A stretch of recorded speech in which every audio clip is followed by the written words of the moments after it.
Marami ang nagulat nang malaman nila na si Lizelle pala ang babae sa video na The Hug, na ipinakilala din ni Mr. Ethan Park na fiancé niya.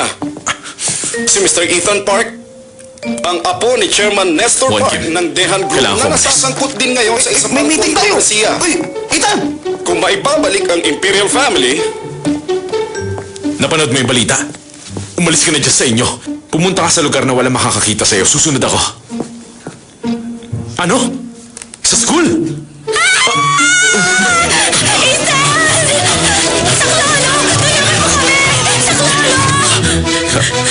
Bakit, Lizelle?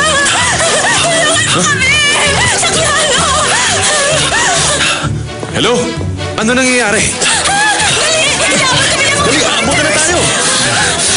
Kaya na, malapit na! Lizelle! Hello! Hello! Hey! Hello! Naputol ang linya. Ang tigas kasi ng ulo mo, Lizelle eh! Nasaan na kaya siya? Hindi nga siya nagkano sa'yo. Maniwala ka. Kaya hindi niyo siya makakausap dito sa school. Kaibigan ko. Hello, Administration Office. Ay, nako, wala nga si Lizelle dito sa school. Ang kulit niyo. Ay, naku. Ang dami. Ano ba nangyayari? Ko. Hindi ko alam. Pero magkilala tayo para sa pagharap sa TV. Ay, pahiram nga din ako. Patingin nga. Si Princess Lizelle Lee ay nakitang tinatakbuhan ng mga press kanina. Ayaw niyang kumausap ng mga reporters. Tumanggi siyang magbigay ng official statement. Kanya na pagbabalita sa pagitan ni Princess Lizelle Lee at ng Dehan Group of Companies.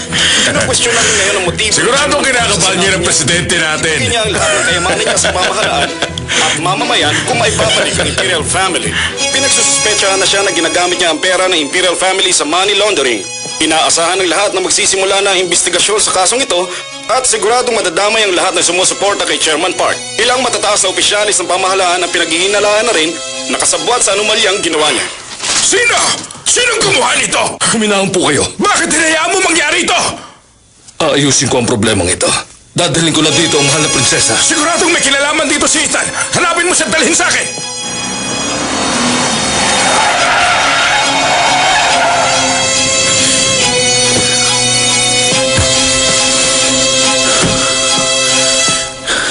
Nandito na ako. Nasaan ka na?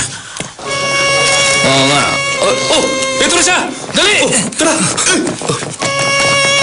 Mr. Ethan Park, ano bang pakiramdam mo ngayon? Pwede mo magbigay ng comment sa relasyon ng Dehan Group at ng prinsesa? Ano masasabi mo sa naging desisyon ng lolo mo, Mr. Ethan Park? Siya na ang prinsesa, hindi ba? Oo nga, ano masasabi mo ron? Ano ba talaga ang motibo ni Chairman Park sa pagpipilit niyang mabalik ang Imperial Family? Totoo ba na publicity stunt lang ang lahat ng ito? Sandali! Totoo ba sinabi niyo Sa mga pintuan. na ibibigay niya ang lahat ng yaman niyo sa pamahalaan at sa mga mamamayan ng Korea?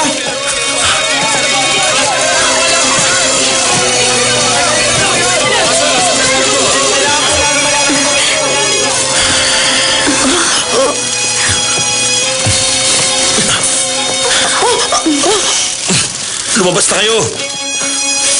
Sir, okay ka lang ba? Halika dito. Bakit mo kailangan itong naka-professor ko? Uy! Siya pa ang iniisip mo? Malaking gulo na naman to dahil matigas ang ulo mo. Di ba sabi ko sa'yo huwag kang aalis ng bahay? Bakit umalis ka? Teka, bakit mo ba ako sinisigawan? Kasalanan mo kung bakit ako nagka-problema. Pagkatapos ikaw pa ngayon ang galit sa akin? Dahil inaalala kita. Ibinaba mo ang telepono. Narinig kitang sumisigaw. Sinong tangang hindi mag-aalala? Halika na. Teka, sandali lang. Paano kayo makakalis? Ang daming reporter sa labas. Umalis ka dyan. Pero ako ang professor ni Lizelle. Ayokong palabasin siya dito dahil baka mapahamak siya. Anong gusto mong gawin namin dito? Hintayin muna namin dumating ang iba pang mga reporters? Damage control ang kailangan natin ngayon. Dahil nakalabas na ang news. Fiancé niya ako. Anong bahalang umayos nito? Hindi siya gagalawin kapag kasama niya ako. Ah, talaga? Hindi lang ako sigurado kung ano ka ba talaga sa kanya. Fiancé o kidnapper?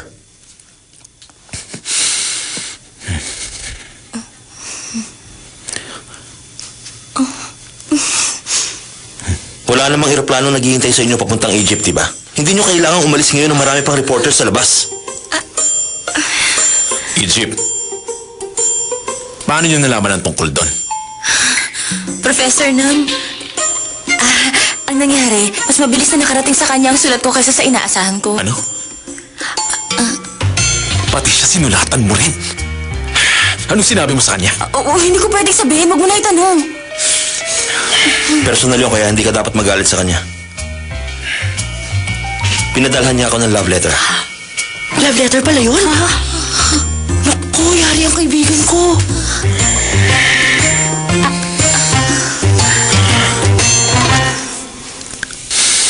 Yes. Pumasok na kayo. Halika na. Hindi kayo lalabas nang wala kayong plano. Plano? Nung dalhin mo siya dito, may plano ka ba kung paano mo siya may lalabas? Huwag kang magmagaling sa akin.